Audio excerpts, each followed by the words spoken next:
Hello મિત્ર, જય શ્રી કૃષ્ણ. સ્વાગત છે તમારા બધાનું આપણા કિચનમાં. આજે આપણે બનાવશું ગ્રેવીવાળો ભીંડા બટેટાનું શાક. તો એના માટે મેં 250 ભીંડો લીધેલો છે, નાનો નાનો ને કૂણો કૂણો. આ રીતે ભીંડો પાસ કરવા માટે આ રીતે આમ ભાંગીને લેવાનો, એટલે કૂણો ભીંડો નીકળે તમારો. તો મેં સારી રીતે ધોઈ લીધો છે ભીંડો. તો હવે આપણે કોઈ પણ કોટનનું કપડું હોય એની પર આપણે આ રીતે આમ ફેલાવી દઈશું, એટલે સારી રીતે કોરો થઈ જાય ને તો આપણું શાક છે એ ચીકણું ન થાય, નહીંતર ચીકણું થાય શાક. એટલે હવે આપણે સારી રીતે આમ લઈ લેશું. 2 મિનિટ આપણે આ રીતે રહેવા દઈશું, એટલે પાણી છે બધું ભેજ ઉડી જાય આપણે બધો. ભીંડા સુકાય ત્યાં સુધીમાં આપણે બટેટાને કટ કરી લેશું. પહેલાં છાલ પાડી લેશું આપણે. છાલ આપણે પાડી લીધી છે 2 બટેટાની.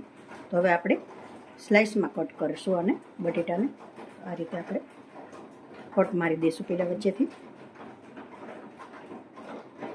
આ રીતે લાંબી લાંબી સ્લાઇસ પાડશું આપણે.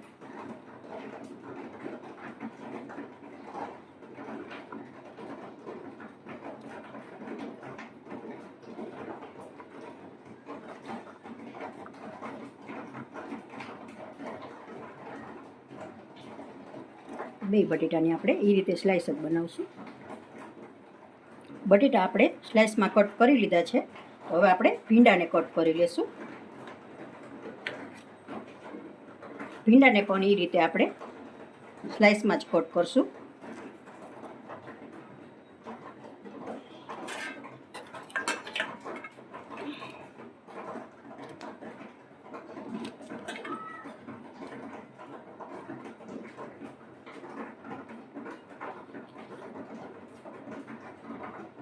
આ રીતે સ્લાઇસ જ રાખશું. બહુ મોટો ભીંડો હોય તો વચ્ચેથી કટ મારવી, બાકી નાનો નાનો હોય તો આ રીતે જ રાખવી.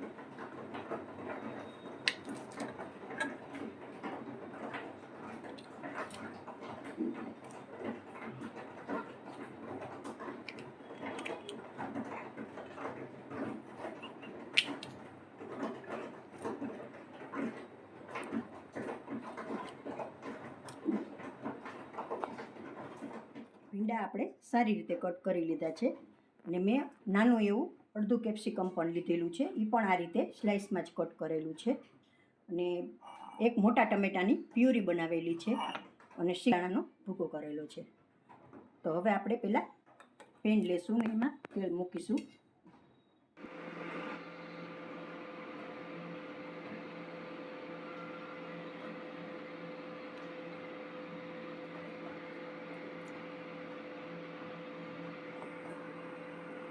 પર 4 ચમચા જેટલું તેલ લીધેલું છે. તો પહેલાં આપણે તેલ આવે એટલે આપણે બટેટાની સ્લાઇસ છે એ આપણે તળીને કાઢી લેશું. બટેટા થોડા હાર્ડ હોય એટલે આપણે ચડે નહીં, એટલું પછી આપણે ભીંડાનો વઘાર મારીશું. તેલ આપણું સારી રીતે ગરમ થઈ ગયું છે. પછી ચિપ્સ આપણે બટેટાની એડ કરી દઈશું, એટલે થોડી સોફ્ટ થઈ જાય.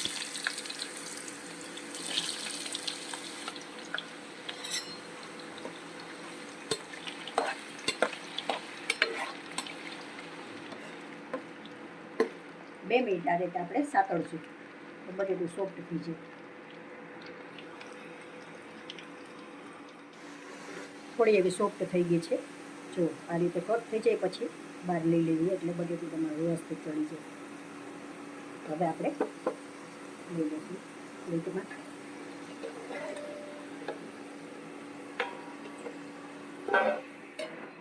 બટેટાની ચિપ્સ આપણે પ્લેટમાં લઈ લીધી છે. હવે આપણે શાકનો વઘાર મારી દઈશું. આપણે 1 ચમચી હિંગ એડ કરી દઈશું.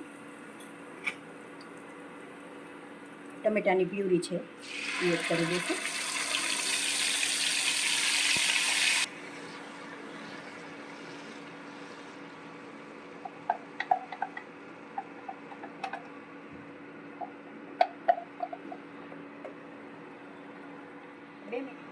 બે મિનિટ આપણે પ્યુરીને ચડવા દઈશું.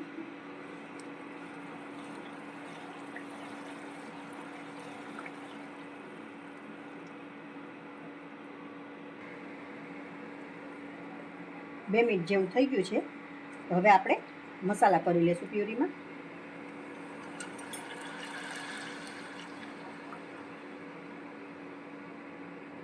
દોઢ ચમચી મરચું પાવડર,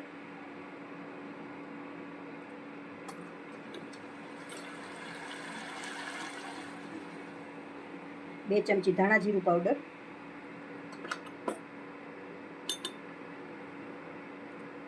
1/2 ચમચી હળદર પાવડર, 1/2 ચમચી નિમક,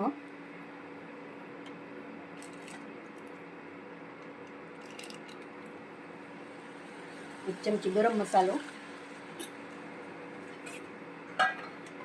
હવે આપણે સારી રીતે તેને મિક્સ કરી લઈશું.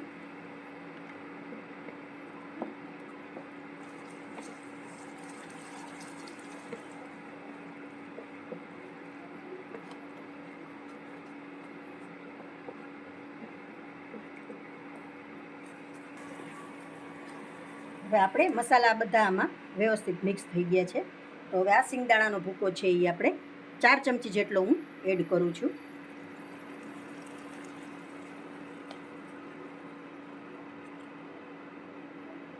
અને થોડો આપણે ભીંડા ઉપર એડ કરશું.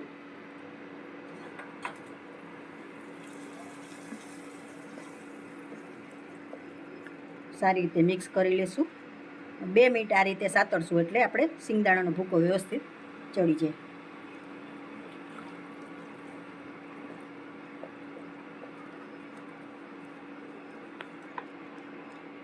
ગ્રેવી આપણી થઈ ગઈ છે અને તેલ પણ છૂટું પડે છે આમાં ગ્રેવીમાં. તો હવે આપણે ભીંડા એડ કરી દઈશું.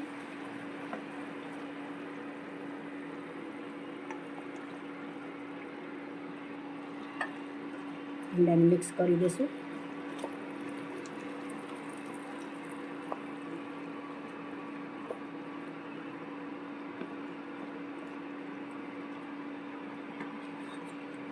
બટેટાની ચિપ્સ પણ એડ કરી દઈશું.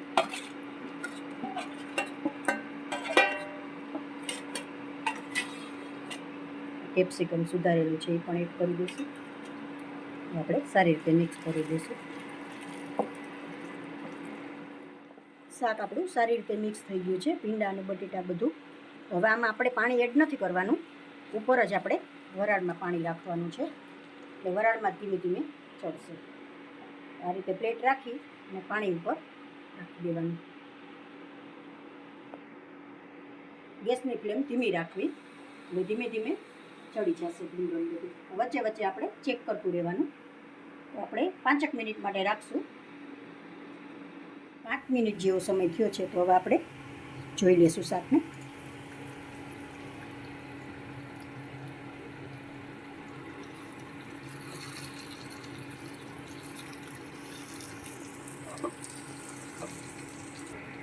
તો આપણે ભીંડો ચેક કરી લઈશું.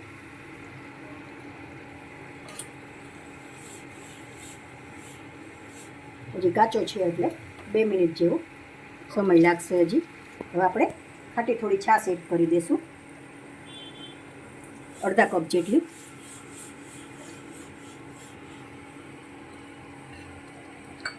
હવે આપણે બચાવેલો હતો સિંગદાણાનો ભૂકો એ પણ એડ કરી દઈશું.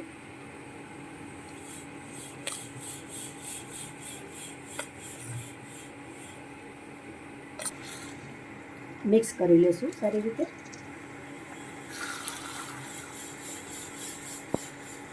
હજી આપણે 2 મિનિટ જેવું ચડવા દઈશું ભીંડાને, એટલે સારી રીતે ચડી જાય. 2 મિનિટ માટે આપણે ઢાંકીને ચડવા દઈશું. 2 મિનિટ જેવું થયું છે તો પાછું ચેક કરી લઈશું આપણે.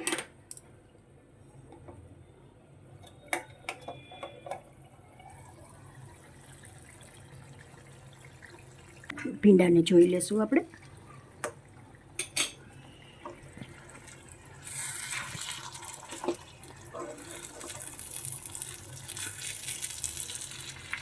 એકદમ સોફ્ટ થઈ ગયો છે. એકદમ સોફ્ટ થઈ ગયો છે ભીંડો. તો જુઓ શાક આપણું તૈયાર છે. જો ભરેલા ભીંડાને પણ ટક્કર મારી એવું શાક બન્યું છે. એકવાર જરૂરથી ટ્રાય કરશો. તો હવે આપણે થોડા ધાણા એડ કરી દઈશું. અને સર્વ કરી લઈશું આપણે. તો જો મિત્રો તૈયાર છે આપણું ભીંડાનું શાક. તો જો તમને મારી આ રેસીપી પસંદ આવી હોય તો લાઇક શેર ને સબસ્ક્રાઈબ જરૂરથી કરી દેશો.